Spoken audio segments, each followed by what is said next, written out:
par rapport au maintien de la compétitivité du produit marocain. Donc il est vrai que le port a été dimensionné pour un flux nominal de trafic de 700 000 camions par an, ce qui correspond à un pic d'environ 2000 à 2200 camions par jour. Aujourd'hui, nous sommes en train de nous approcher de cette limite du capacitaire. C'est ce qui a justifié un investissement majeur sur une zone de contrôle des importations, donc pour un investissement d'environ 1 milliard de dirhams. Et puis aussi donc une zone export, la première s'étend sur 45 hectares et la seconde sur 17 hectares. Il y a aussi cette année le lancement de l'extension du port passager roulier pour nous permettre d'adresser un trafic plus important en termes de camions-tirs. Donc c'est un investissement de près d'un demi-milliard de dollars, donc environ 5 milliards de dirhams, qui est prévu être lancé cette année pour être livré aux alentours de 2027 ou 2028, ce qui va nous permettre d'offrir un nouveau palier pour les exportateurs marocains pour atteindre environ 1 million de camions par an, ce qui nous permettra aussi de relever les défis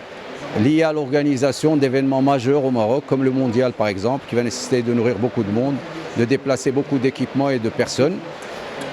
Il y a quelques chiffres importants à retenir, c'est qu'aujourd'hui nous avons déjà dépassé la barre des 3,4 millions de tonnes de produits frais, de fruits et légumes, produits agroalimentaires en général, qui sont produits au Maroc, exportés sur la péninsule, sur l'Europe via la péninsule ibérique, et puis aussi jusqu'en Europe du Nord et sur certaines dessertes jusqu'au Royaume-Uni. Donc, et aussi 15,5 millions de tonnes de produits transbordés par les conteneurs reefer sur la plateforme Tangemed. Ça veut dire tout simplement que non seulement Tangemed joue un rôle fondamental pour accompagner les exportations nationales, mais aussi un rôle régional pour le transbordement de produits, par exemple en provenance d'Afrique de l'Ouest, via la plateforme Tangemed vers la destination Europe ou même vers l'Amérique du Nord ou le Moyen-Orient. Alors, comme on l'avait annoncé au moment du lancement ou de l'ouverture de Tangemed 2, la position géostratégique de Tangemed à l'entrée de la Méditerranée, du bassin méditerranéen, sur le détroit de Gibraltar, nous confère un rôle extrêmement important en tant que hub, soit du côté est vers l'ouest, soit du côté ouest vers l'est. Donc, avec les derniers incidents de la mer Rouge, donc des flux de trafic ne peuvent plus passer par le canal de Suez, donc ils vont contourner le cap de Bonne-Espérance. Le premier port avec le tirant d'eau, la capacité, la fiabilité, il ne faut pas oublier que Tangemed est classé aujourd'hui 4e mondial en termes d'efficience opérationnelle par la Banque mondiale et par Standard & Poor's. Et puis aussi la signature des opérateurs qui opèrent les terminaux, notamment Maersk Line avec AP Moller, Hapag-Lloyd avec Marsa Maroc et Eurogate aussi, nous permet aujourd'hui d'adresser ce changement et de pouvoir nous adapter rapidement pour donner des solutions aux logisticiens mondiaux pour assurer une continuité de la chaîne logistique globale.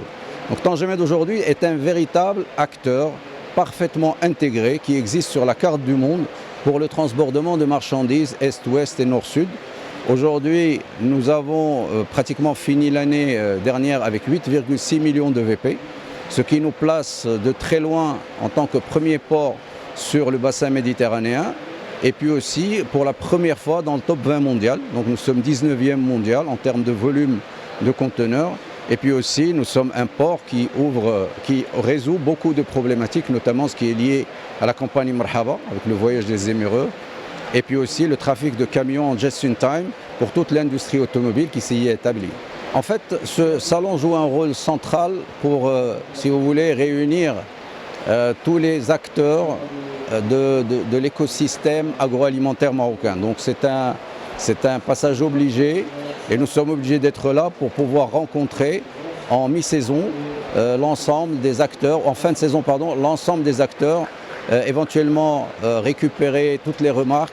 et toutes les améliorations possibles pour pouvoir adresser l'année à venir et pouvoir se préparer à l'année à venir. Ce qui caractérise cette année en particulier, c'est le fait qu'on y soit venu avec nos partenaires espagnols, donc des ports de destination, donc les ports espagnols qui sont représentés ici par les 3 autorités, celle d'Algeciras bien sûr, qui est la principale destination du camion et des fruits et légumes, et aussi celle de Motril et de Barcelone, sont pour nous c'est extrêmement important pour nous d'unifier la vision et de travailler conjointement à la réduction du temps de transit global et optimiser le contrôle de part et d'autre de la Méditerranée pour éviter les retards des produits et pouvoir bénéficier d'un passage le plus fluide possible. Donc cette année, la particularité bien sûr, c'est de pouvoir définir avec nos partenaires espagnols un schéma qui va nous permettre de changer de paradigme de contrôle, puisque nous avons dépassé la barre du demi-million de camions et nous sommes sur des benchmarks similaires à Calais-Douvres aujourd'hui, entre par exemple la France et l'Angleterre, le Royaume-Uni. Le Royaume-Uni est une île, le Maroc c'est quand même la tête de pont de toute l'Afrique qui est un continent et qui aujourd'hui utilise les ports espagnols comme point d'entrée pour l'Europe via la péninsule ibérique. Donc c'est extrêmement important de construire conjointement un modèle qui permette aux camions, pourquoi pas demain, de passer dans des délais inférieurs à une demi-heure. Pour suivre toute l'actualité d'EcoActu.ma, inscrivez-vous sur notre chaîne YouTube et rejoignez notre communauté sur Facebook et sur les autres réseaux sociaux.